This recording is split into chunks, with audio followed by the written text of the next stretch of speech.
ole clear tu te in zawain atharin chi bai kan bu le fe ka cheu hei tun truma hi chuan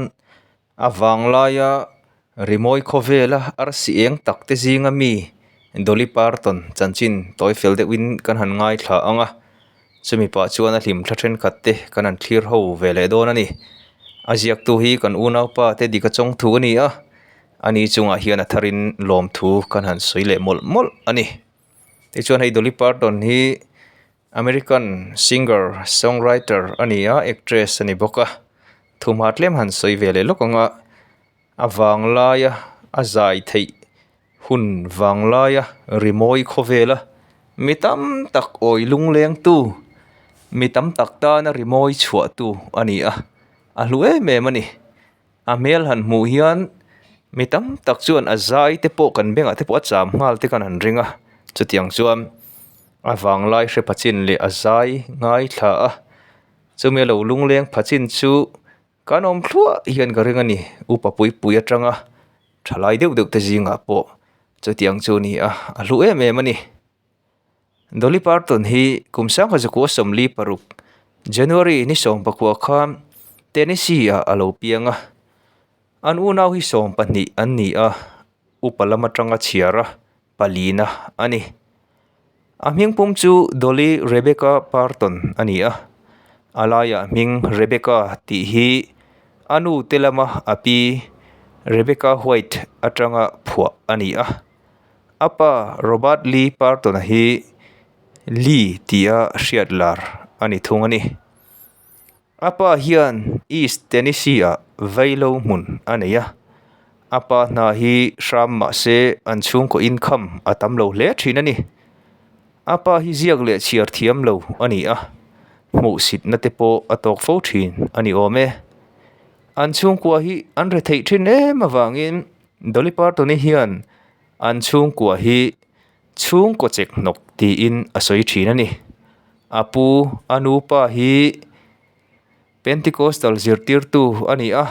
ma se Parton hi ero hi chu Church of God ko hran ani thung ani anu telam thla tu hi British atanga America lama pemlut ani a kumsari ani in Locust Bridge a an pema no pangte ani in chingtrang perin zailam atui le thin ani Xavier County High School atanga a graduate nu loka Nashville lama akalta ani ano panlain East Tennessee a tualchung radio wa le television programa azaitana kumsom ani in WYVK radio wa le WBIR TV a Dakas Walker Show a inlan ani kumsom pathum ani in label tenau Louisiana label Gold Band Records a Papilaf ti la a recota country music broadcast lartak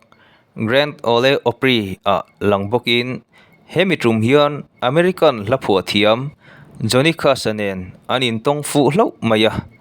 Johnny Casahian music huanga intat lu turin afuya nasatakin thuron apethin ani kumsang hasakwa samruk pasaria a single album masaber Hello I am Dolly ti chu atlang zara he album hi Monument Record ani a Fred Foster produce ani he album hi Billboard Top Country Album chata sompangana hauthei ani ngala Queen of Country ti in minglem anwa ani kumsom ruk chungin album somnga asiam man a Parton ni choi moina ni pa fomin hun rang ranga apual hian chol Dolly Parton Day te po puan ani thina kumsang ka zakwa somsari khan a chen na Sevierville Tennessee a Dolly Parton Day te po man ani kumsang ni som pakhat khan South Carolina po in sang ni som pakhat June ni thum hi Dolly Parton Day a apuang bok ani ama aya kumli a upa tunma a konga pha tur alkadra siam na thok thin Carl Thomas Dean anen kumsang hazako somruk pali a Laudromat Nashville Tennessee a anin tonga anulok kumsang hazako somruk paruka Ringgold Baptist Church Ringgold Georgia ani neita ani Georgia muna ani nei chan chu mi hriat hlo zaithiam lar takte anlo ni boxi a Tennessee newspaper in ani nei chungchang ilo faran an chhuat chia mangti an hlawa chu wangin aruk te in ani neita ani nei ceremony a kal te po hi Dolly Parton nu te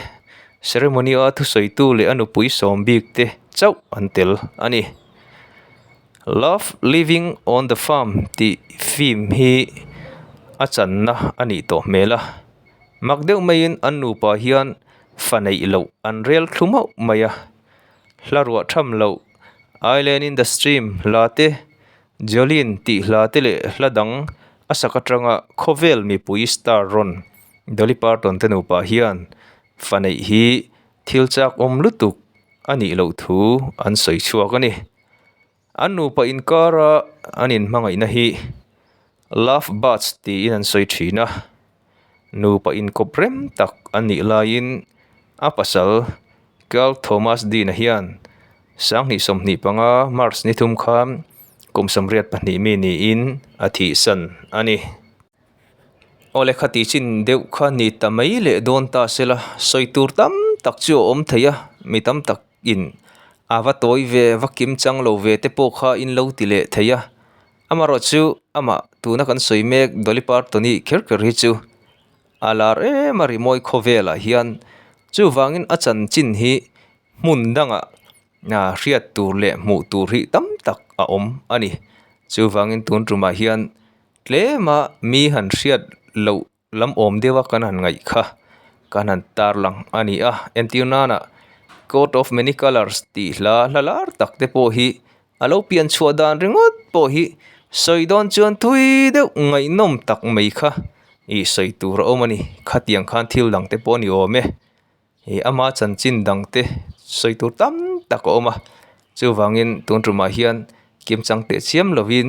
kanan tarlang ani tishon atop kharnan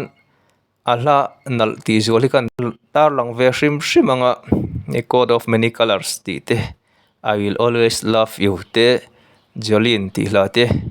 here you come again te let it be ti hla te hi anal ka ti zual deuh te ne keima bi ka chuam ti sa heng lo po hi hlanal tak rimoi khovela mun sang tak lua tu an lo om trewa soidon chon soi sen ani om love ti chon tuna hian kum somria ta upa te po lo ni ve ta amaro chu a mel te ro chu ala tha angreng viau maya tin amai film te po lo chang ve nual to boka e chu tiang chu ani pathian zara dam na thatak hrisel na thatak changzel sela rimoi khovel mun poimo lua zelin rimoi khovel ti hlutu te zinga lola tel zel se ti in du sakna kan han hlan ani ola clear tu te zawai chunga tharin lom thu kan han soi ani